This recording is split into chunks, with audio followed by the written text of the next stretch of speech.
I signed Proclamation number 1081, placing the entire Philippines under martial law. Ipinailalim ang buong Pilipinas sa batas militar. Bunga ito ng maraming taon ng pagtatago, pag-uusap at pagpaplano ni Pangulong Marcos at ilang katiwalang militar at politiko. Sinindak nilang lahat sa banta ng komunismo at lumikha ng takot at gulo sa buong bansa. 14 na taon ng kapangyarihang walang pakundangan. Higit 50,000 tao ang inaresto at ikinulong. Marami sa kanilang pinahirapan na parang hayop, pinatay na walang kaso, at binura sa buhay at alaala. Pari, madre, estudyante, magsasaka, manggagawa, maralitang tagalungsod, mamamahayag, abogado, guro, politiko. Sarado ang Kongreso at ang mga hukuman at inilipat lahat ng kapangyarihan kay Marcos. Bawal ang malayang pagpapahayag at sarado ang media. Ipinatupad ang pambansang curfew. Bawal ang rally, demonstrasyon, pulong, strike, piket at iba pang pagtitipon. Kanselado ang paglipad ng mga eroplano at hinigpitan ang paglakbay sa labas ng bansa. Nabuo ang kapit ng batas militar. At kahit nagwakas ito noong 1986, patuloy ang pagkapit ng Pangulong Marcos sa ganap na kapangyarihan. For this video purposes, I'm gonna discuss or I'm gonna tackle about what is the happenings of the time where the Philippines is having a martial law which is dictated by Ferdinand Marcos, or what happenings on those times.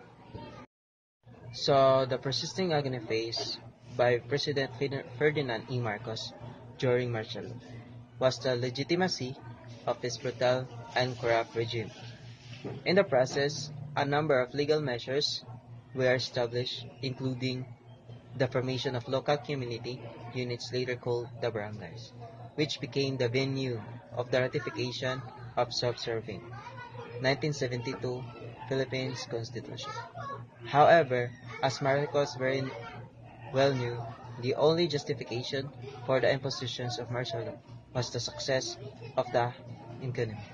Indeed, he was trading off basic human rights for economic gains in order to justify his hold on his power.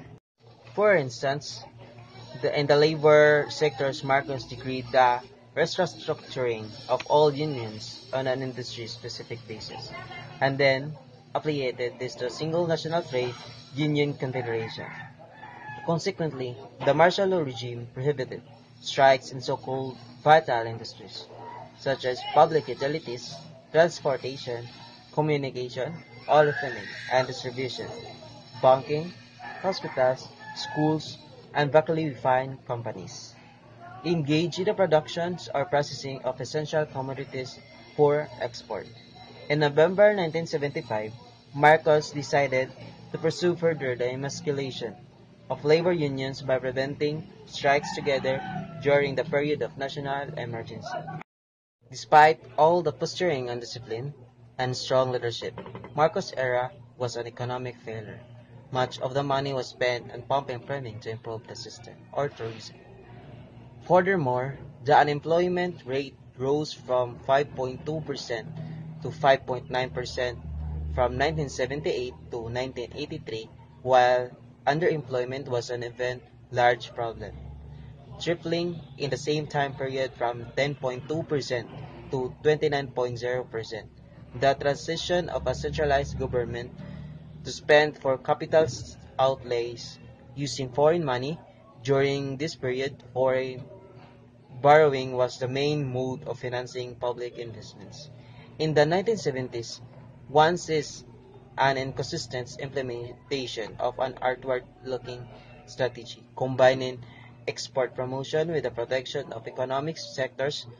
Ron Marcos associates, in fact, cronists close to the Marcos regime obtained the significant incentives and favors but were not subject to any sort of discipline, and threats to punishment.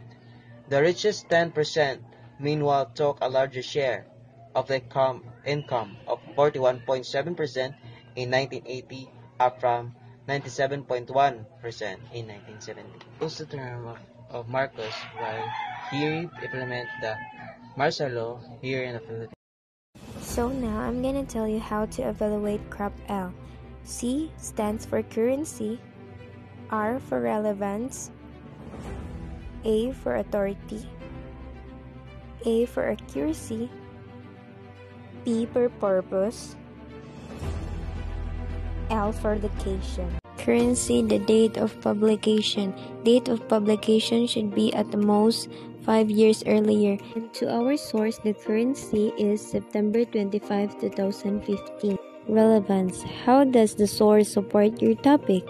Information should befit the topic. And this is the relevance of our source.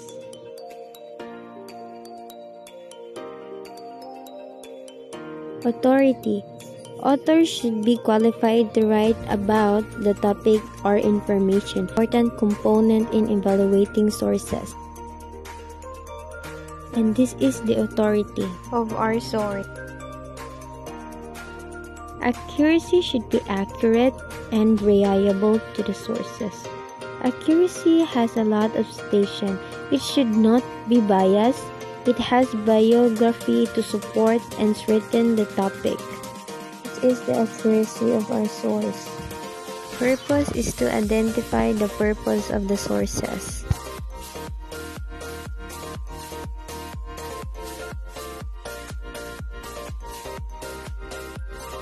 And lastly, the location.